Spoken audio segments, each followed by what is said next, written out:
The next step would be for me to feed balls to him, starting slowly. And because in wheelchair tennis, 2 bounces are allowed, you will notice that I'll feed some balls on 1 bounce, or many in a row on 1 bounce, and then some on 2, many in a row on 2. Then I'll incorporate some of the spin that David has to deal with when he plays a match, undercut, a top spin, and we put it all together.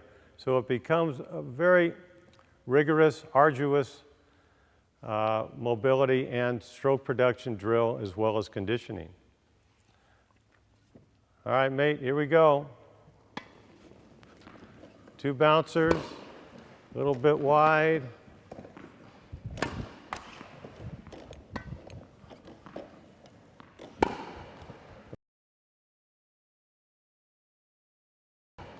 A short ball. Give him time to go back. Another short ball. Give him time to go back. A little higher ball. Still doing everything rather slow.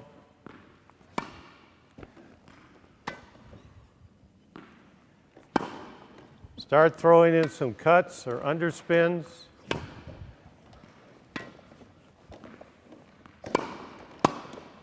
Sometimes hit the ball back if he gets angry and hits right at me. Now we pick up the pace with a little top spin.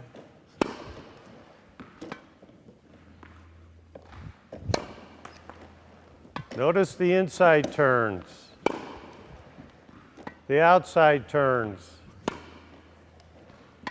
After he hits the ball with his head still, how he immediately darts his eyes forward.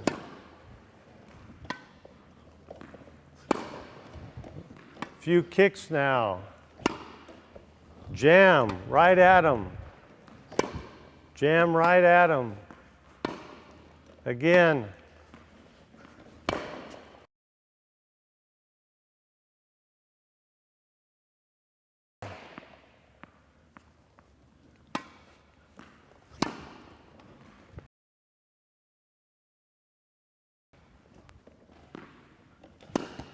Notice how his racket prepares early.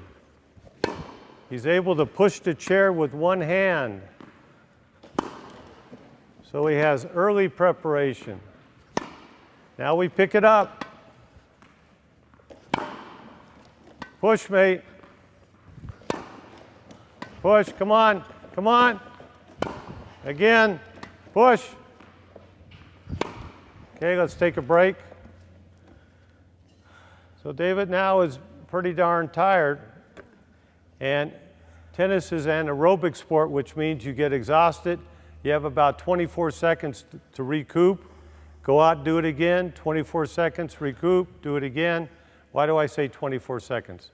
Because roughly that's the amount of time between points, 24 seconds. The only time it's longer than that is when we switch sides, and then you have up to 1.5 minutes.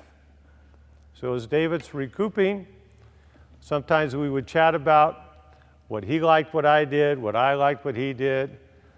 God forbid if he didn't like what I did, because I'm pretty old and stubborn. But that would be a perfect time to do that. He's recouping, gets something to drink, has a bite of a banana for strength. One of the favorite things that David liked was bananas. One of the best things you could eat when you switch sides are bananas. So next in our training session would be some push drills that David would do in 20 to 24 second intervals. We would start slowly, build up the pace every 24 seconds, take a break for 30 seconds, 24 seconds, 30 seconds, do it 8 to 10 times, and this way he grooves his strokes and improves his mobility and stamina. It's been shown that practice swings alone can help improve one's stroke production.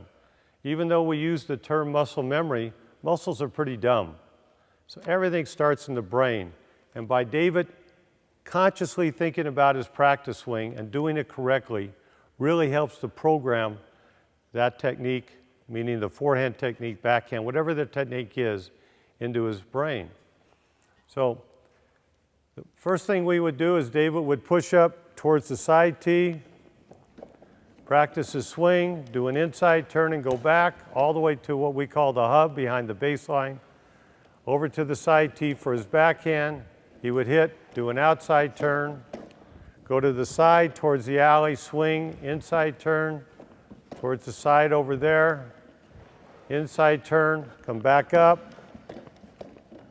Now maybe pretend a ball's going deep to his backhand. Has to go back, hits, comes back. Maybe it's short over here again. Goes back. Ball's wide. That's been about 24 seconds. We'll take a break. And now we're going to speed all this up once he catches his breath. Again, this is anaerobic. He has to get exhausted, but he has to recoup within roughly the 24 to 30 seconds.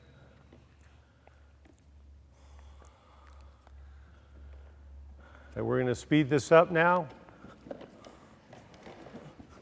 And we would even have David randomly choose where he pushes, how he pushes, which turns he's going to make, simulating a nice long point. And he's never going to give up. And by the way, in training David for 12 years, he never did give up.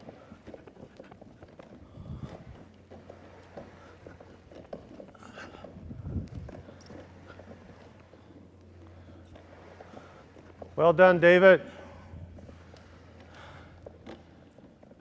Certainly hope you found that of interest. Thank you.